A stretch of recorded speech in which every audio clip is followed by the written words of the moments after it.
Hello, and welcome to another episode of Light Reading. As always, I'm your host, Light.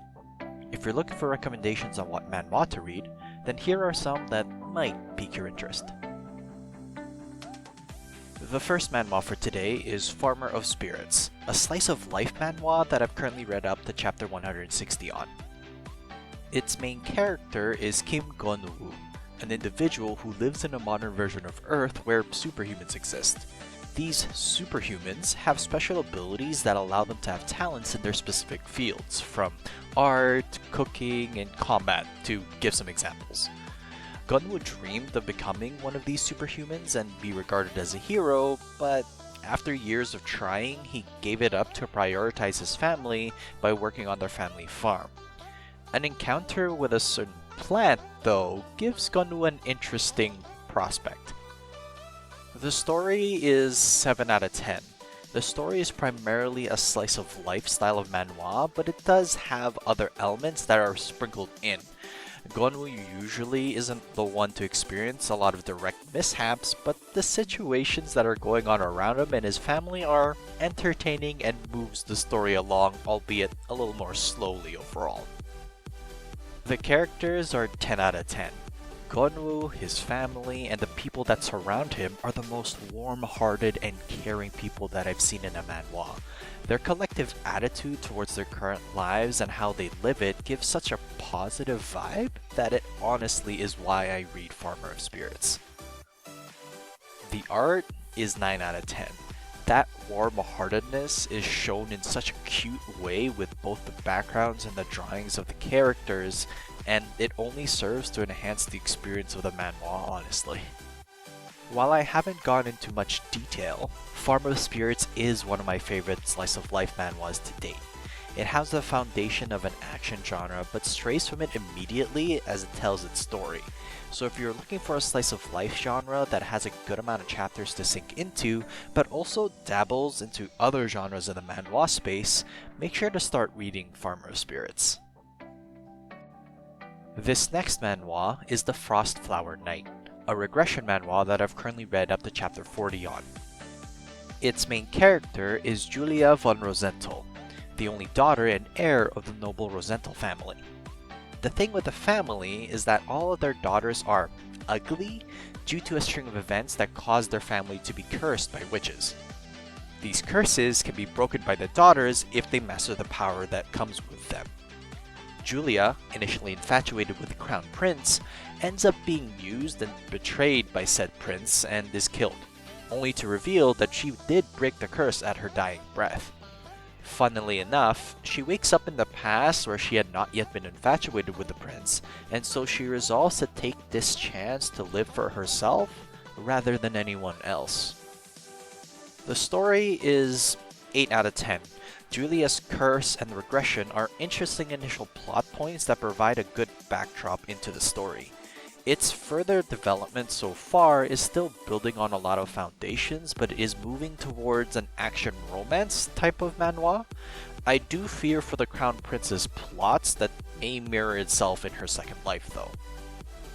The characters are 7 out of 10. From the start of her regression, you can already see a potential list of romantic candidates that could be vying for Julie's attention, but none of them at this point have made any step towards her, and so I wait to see if there's anybody that could actually be good enough to do so. The art is also 7 out of 10.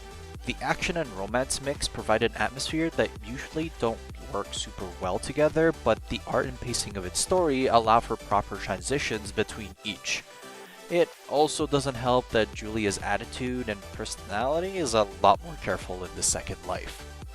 So if you're a fan of regression manhwas but would like a mix of romance and action to be at the forefront, then keep an eye on The Frost Flower Knight.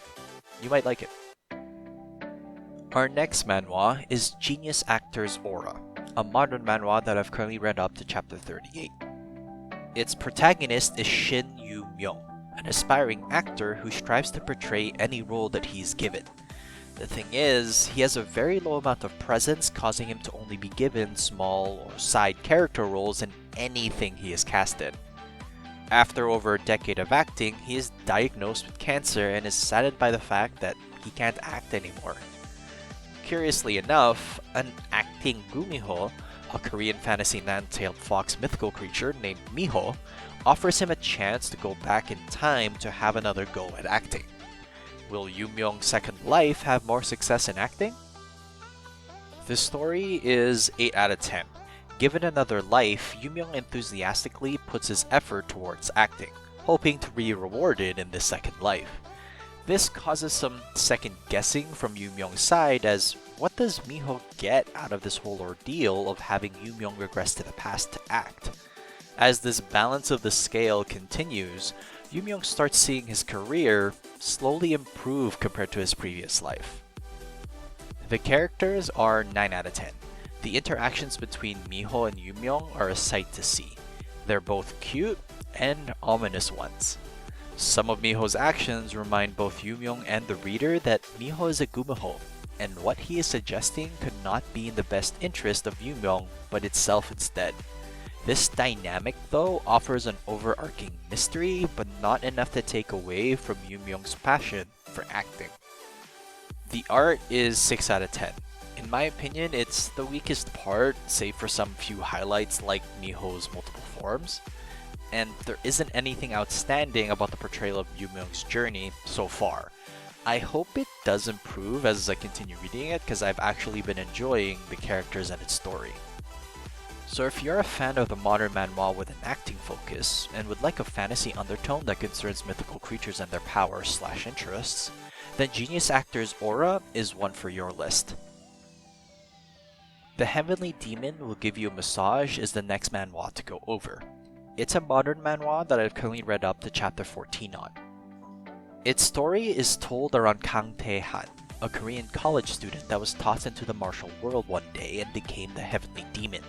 He kept living this life in the martial world until unexpectedly he returned back to Korea as if nothing happened. To regain his powers but also get himself acclimated with the unfamiliar yet pleasing future ahead, Tae-han gets a job as a massage therapist.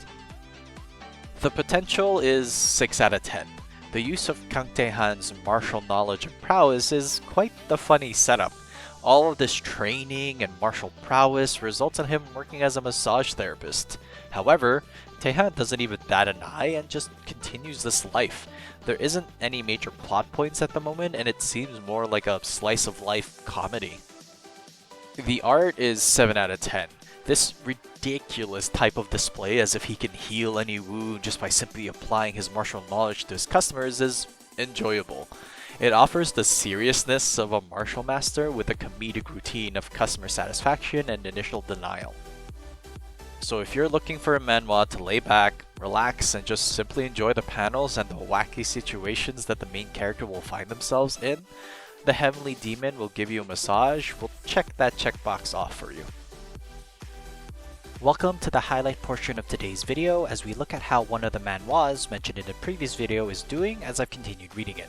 Slight spoiler warning as we will be discussing the events in the manhwa since my previous opinion. Today's highlight is The Villainess Just Wants to Live in Peace, which I've now read up to chapter 20. Info card and description will have links to my original opinion. From where we left off, Tanajia's early actions left a lot of room for development for her relationships with both her family and Askan, one of the major characters of the novel she reincarnated into.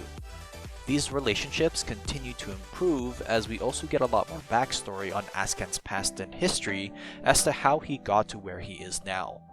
Some blossoming feelings can be felt from Askan's side, although Thanajia is a little more ignorant of it due to her honest approach and knowledge of her place in the novel.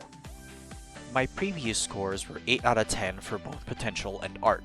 From the time I've spent reading up to chapter 20, the potential rises a little bit as the blossoming start of a romance and increased positive relationship with Noxia gives me hope that Tanasia may find the happiness she is looking for, while accepting Tanajia's past before she reincarnated as her. The art also rises a bit as the display of the cruelty and pain that Askan suffers through really makes you pity his situation and want to root for him. These little rises make my score of the potential and the art to be 8.5 for both. Here's to hoping for continued success and happiness for Thanasia, and the Villainess just wants to live in peace. Thanasia, though, clearly still wants to prepare, as her plans not only involve influencing people around her. Thanks so much for watching. Please like and subscribe if you enjoy the content. Write in the comment section down below what Manhwa manga you've been reading, and I might just take a look. Till next time though, have a good read.